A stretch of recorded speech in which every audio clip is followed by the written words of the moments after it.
To my new blog. তো আজকে মাঠে চলে এসেছি, কারণ এই যে লঙ্কা জমিটা দেখছি পেছনে, এই জমিটা তাই সার দেবো। সার দেওয়ার পর পানি ছাড়বো, পানি বা জল যাই বলো।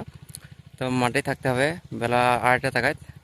সারটা আমার বোনের সাথে দিন আসছি, পাইপটা ফেলবো আর সারটা ছিটাবে। আজকে ব্লগটা অবশ্যই দেখবে এবং মাঠে যতক্ষণ থাকবো মাঠের কিছুটা অংশ দেখানোর চেষ্টা করবো। তো আপাতত সারটা ছিটাই, তারপর দেখা হচ্ছে আবার। তো সারটা বাড়ি থেকে পাইল করে নিয়ে এসেছিলাম, তো মাঠে সেই ছিটাইতে সুবিধা হবে তার জন্য। এবং আউল ভাইকে ডেকে নিয়ে বোনাইটাকে সারটা ছিটে দিয়েছি। এদিকে মেশিনে চালু করে দিয়েছি, পানি চলে আসছে, ওইখানে আছে ডিজেল মেশিন। তো একটা সময় চালালাম, কখন বন্ধ হয় সেটাও দেখতে হবে। তো মাঠের প্রাকৃতিক সৌন্দর্য অবশ্যই এটা ভালো লাগবে। গ্রাম বাংলার মাঠের যে দৃশ্য, একটা পানিও যাচ্ছে, একটা ভর্তি করা আছে, সব 5-6টা ভর্তি আছে। হয়তো প্রথম ভর্তিতে যাবে পেঁয়াজ আছে, পেঁয়াজটা রোয়ানো হবে কিছুদিন ভেতরে এই ফাঁকা জায়গাটাতে। তো এই পেঁয়াজ আসছে পানিটাকে, তারপর এটা হয়ে গেলে লঙ্কার এই ভাতিটা করে দেবো। প্রতিটা পরপর হবে একটা ভাতি। তো চলো আগে পানিটা চলুক, তারপর তোমার সাথে আবার কথা হচ্ছে একটু কিছুক্ষণ পরে।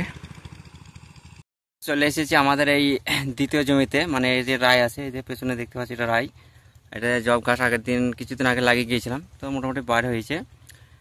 তো ওই ভূমিটাতে পানি চলছে লঙ্কা জমিতে, এবং আশেপাশের মানুষের সব এখন যেহেতু শীতকালের সময়, তাই কেউ লঙ্কা চাষ, কেউ শসা চাষ, মানে বিভিন্ন রকম চাষ করে থাকে। তা আমরা রায় লেগেছি আর ভূমিতে লঙ্কা আছে। তো চারি জব ঘাস কাটতে হবে, কিছু করার নেই। রায় সময় খুবই ভালো লাগছে, পেছনে ব্যাকগ্রাউন্ডটা দেখতে পাচ্ছ, মাঠের যে সুন্দর দৃশ্য প্রাকৃতিক, এখান থেকে এক কথায় অসাধারণ। সে ওনার পুকুর এখন মাছকে খাবার দিচ্ছে, খোল গুলাই দেখে। মাছ তো অটোমেটিক চলে আসবে তো কাছে তোমার। কত বড় পুকুরটা দেখেন আগে, অনেক কবে গিয়ে এরিয়াটা, এখানে মাছও হয় বড় বড়। একদিকে পানি চলছে জমিতে, দেখো, মানে কিছু খেতে হবে, যেহেতু এখন বাড়ি যাওয়া হচ্ছে না, 1 ঘন্টা পরে বাড়ি যাবো। তো একটা কেক নিয়ে এসেছিলাম বাড়ি থেকে, দোকানের কেক, যেহেতু আমাদের একটা দোকান আছে, ব্যবসা আলহামদুলিল্লাহ। এই কেকটা খাবো। তারপর ওই যে একজন পাইপ ফেলছে দূরে, উনি পানি নেবে আমার পরে, উনি পাশের জমিটা ওনার জমি, তাই উনি থাকবে আর আমি বাড়ি চলে যাব। তো যেহেতু আমরা মধ্যবিত্ত ঘরের সন্তান, আমাদেরকে সব কাজই করতে হয় আর কি, কখনো মাঠে, কখনো ব্যবসায়, বা কখনো অন্য কোনো কাজে। তো আজকে ব্লগটা অবশ্যই দেখবে। মাঠে যেরকম ছিলাম দেখানোর চেষ্টা করেছি, মাঠের প্রাকৃতিক মানুষ যে কাজটা আমি করছি আর কি। এবং বাড়ি গিয়ে গোসল টোসল করে আসলে নামাজটা পড়ে তারপর আবার র্যাকেট খেলবো। তো আপাতত পানি হোক, আর 2 ভাতি বাকি আছে, তারপর আবার তোমাদের সাথে দেখা হচ্ছে। আর জমিতে মানে পানি দেওয়া শেষ হয়ে গেছে, ছেঁচ দেওয়া। মেশিন চালিয়েছিলাম আমি 1টা থেকে, আর এখন বাজে 3:10। তো বাড়ি যেতে যেতে আসলে আজান হয়ে যাবে। তো বাড়ি আসলে নামাজটা পড়ে আবার র্যাকেট খেলবো। তো বোল্টটাকে নিয়ে দিই। হ্যাঁ, যে আমাদের নারায়ণ সাহেব, কী করছিল তুমি? শেয়ারতলা শসা ভালোই করছি, কামাইছে এখন। শসা আল্লাহর রহমতে খুব ভালো হয়েছে ভাঙনে। হ্যাঁ, আজকেও ভেঙেছে। কোথায় গেলাই? আজকে গ্রামে বিক্রি করে দিয়েছে, 3000 টাকা বেচা কেনা হয়েছে। হ্যাঁ, মাল হয় নাই বেশি নাকি? আজকে একটা ভুঁই ভেঙেছে, আর কবে ভাঙবো? কালকে ভাঙবো। তাই বলছি, ক্যাটারিং টাকা দিয়েছে? না, দেয়নি। কবে দেবে? আমি বলতে পারি না, তোমাদের দুটো দেয়। আর একটা কোথায় মোটর গোনায় নাকি? ইবরাতে কত হইলে আজকে জানি। থেকে আসার পর খাওয়া দাওয়া করে নামাজটা পড়লাম, নামাজটা পড়ার পর এখন এই যে বল, এই যে বলটা নিয়ে এসেছি, র্যাকেট খেলবো। এই যে আমার র্যাকেটটা, আমার সবার খেলা শুরু করে দিয়েছে। তো ককটা দাম নিয়েছে 50 টাকা, দেখি ছেলেপেলে কি বলে আজকে, তারপর আমি দেখছি। দিবি আর বলবি ই করবে, আর আমি 50 টাকা দাম কক নিয়ে চাই। দাম ককটা ও পাক না কক, সেটা 150 টাকা দাম নেবে।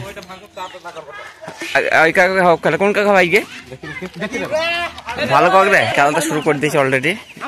ককটা পেয়ে খুবই খুশি। আর পাড়ার একটা কক দেবে 10 টাকা দামে, তাই প্রতিদিন টাকা যাবে। পাড়াতে ককগুলো বাদ দিয়ে দেয়। তুমি লিয়েছ? এই ককটা ভালো বলছে, এই ককে খেলবে না গিয়ে, তাই ওই 10 টাকা দামে ককে খেলা হবে। খেলাটা দেখতে থাকো তোমরা অবশ্যই আজকের ব্লগটা।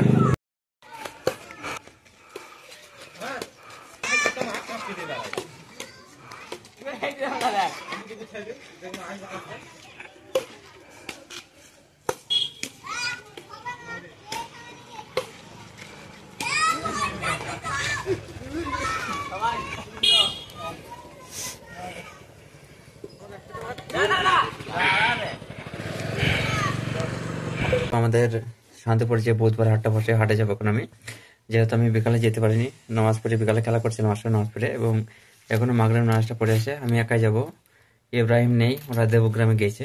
তাইলে ভালো হতো, একসাথে যাওয়া হতো।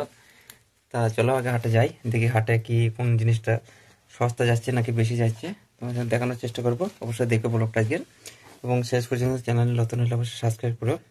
তা হাটে যাই, তার হাটে দেখাচ্ছে। তো গাইস, আমরা হাটে চলে এসেছি, আমাদের গ্রামের হাট প্রতি বুধবারে বসে। এই দেখেন, সন্ধ্যের সময় এসেছি আজকে আমি, প্রচন্ড ভিড় আছে হাটে। সবজি বাজারটা দেখেন, তিনটে করে দুটি লোক কত কাঁচা কাঁচা দাও টমেটো। তাই হাটে সবকিছু সস্তা আছে। 3টে ফুলকপি 20 টাকা মাত্র। হাটে সন্ধ্যে হাটে কতটা লোক দেখেন। পড়লে গ্রামে হাটেটা আছে, তো আমি নেবো পেঁয়াজ। ভালো ভালো দিকে বাঁচো, ভালো ভালো দিকে বাঁচো। 210 টাকা দেবে না?